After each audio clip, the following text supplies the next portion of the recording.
যুদ্ধবিরতি সত্ত্বেও লেবাননে বিমান হামলা চালিয়েছে ইসরায়েল।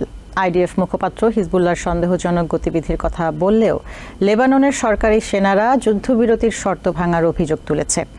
এদিকে যুদ্ধবিরতির অংশ হিসেবে দক্ষিণ লেবাননে সরকারি সেনা মোতায়েন চলছে। এছাড়া জাতিসংঘ শান্তিরক্ষী বাহিনী ওই অঞ্চলের বাফার জোনের দায়িত্বে থাকবে। ওই এলাকা থেকে হিজবুল্লাহকে পুরোপুরি সরে যেতে হবে। আল জাজিরা বলছে, তেল আবিব জোর করে যুদ্ধবিরতি কার্যকরের পদক্ষেপ নিচ্ছে। ওদিকে ইসরায়েলি প্রধানমন্ত্রী বেঞ্জামিন নেতানিয়াহু বলেছেন, গাজায় যুদ্ধবিরতিতে পৌঁছানোর পরিস্থিতির কিছুটা উন্নতি হয়েছে। এরপরও এদিন অবরুদ্ধ উপত্যকা জুড়ে ইসরায়েলি বিমান হামলায় শিশু ও নারীসহ অন্তত ৪২ জন নিহত হয়েছে। প্রেসিডেন্ট জো বাইডেনের বর্ণাঢ্য রাজনৈতিক ক্যারিয়ারের শেষ প্রান্তে মধ্যপ্রাচ্যে শান্তি প্রচেষ্টায় ইসরায়েল লেবানন সীমান্তে যুদ্ধবিরতি কার্যকরের উদ্যোগ কিছুটা হলেও আলোর মুখ দেখিয়েছিল। বুধবার থেকে শুরু হওয়া অস্ত্রবিরতিতে হিজবুল্লাহকে অনেক ছাড় দিতে হয়েছে। মেনে নিতে হয়েছে তাদের শক্ত ঘাঁটি লেবাননের দক্ষিণাঞ্চল ছেড়ে চলে যাওয়ার শর্ত। কিন্তু আল জাজিরা বলছে, জোর করে যুদ্ধবিরতি কার্যকরে বিভিন্ন স্থানে শক্তি প্রয়োগের চেষ্টা চালাচ্ছে ইসরায়েলি ডিফেন্স ফোর্সেস। তারই অংশ হিসেবে লেবাননে নজরদারি বজায় রেখেছে তারা, এমনকি লোকজনকে লক্ষ্য করে গুলিও ছুটছে। আর বৃহস্পতিবার তো 2 দফা বিমান হামলাও চালিয়েছে আইডিএফ এর এক মুখপাত্র দাবি করছে, সশস্ত্র সংগঠনটির কিছু সদস্যের সন্দেহজনক গতিবিধি নজরে পড়ায় তারা হিজবুল্লাহর মাঝারি পাল্লার একটি রকেট গুদাম লক্ষ্য করে হামলা চালিয়েছে।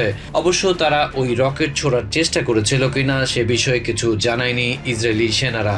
ইসরায়েলি প্রধানমন্ত্রী বেঞ্জামিন নেতানিয়াহু অবশ্য আগেই হুঁশিয়ারি দিয়ে রেখেছেন, তাদের কাছে আপত্তিকর মনে হলেই লেবাননের যে কোনো জায়গায় হামলা চালাতে দ্বিধা করবে না তার সেনারা।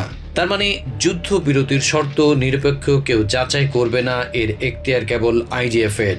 মধ্যপ্রাচ্যে আমেরিকার বিশেষ দূত জানিয়েছেন, লেবাননের সরকারি সেনা ও জাতিসংঘ শান্তিরক্ষা বাহিনী বাফার জোনের দায়িত্ব নেওয়ার আগ পর্যন্ত ইসরায়েলিরা ওই অঞ্চল ছেড়ে যাবে না। উভয় পক্ষকে নিষ্ক্রিয় রাখতে দায়িত্ব পাওয়া লেবাননের সেনারাই অভিযোগ করেছে, আইডিএফ যুদ্ধবিরতির শর্ত ভেঙেছে।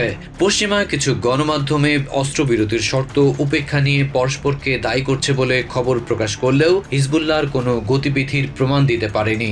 এসব ঘটনার পরও যুদ্ধবিরতি কার্যকর রয়েছে বলে দুই পক্ষ থেকেই বলা হচ্ছে। এদিকে ধ্বংসযজ্ঞের ভেতরেই আবারও ফিরে আসছেন দক্ষিণ লেবাননের বাসিন্দারা। ওদিকে আন্তর্জাতিক বিশ্লেষকদের ভবিষ্যৎ সংখ্যা বিফলে যায়নি। তারা বলেছিলেন, লেবানন থেকে এবার যুদ্ধের মোড় ঘুরে যাবে গাজ্জার দিকে, সেখানে হামলা বাড়াবে ইসরায়েলি সেনারা। অবরুদ্ধ উপত্যকার নুসেরাইতের একটি আশ্রয় শিবিরে বিমান হামলা চালিয়েছে আইডিএফ। তাতে একটি ভবন পুরোপুরি বিধ্বস্ত হওয়ার ভিডিও প্রকাশ পেয়েছে।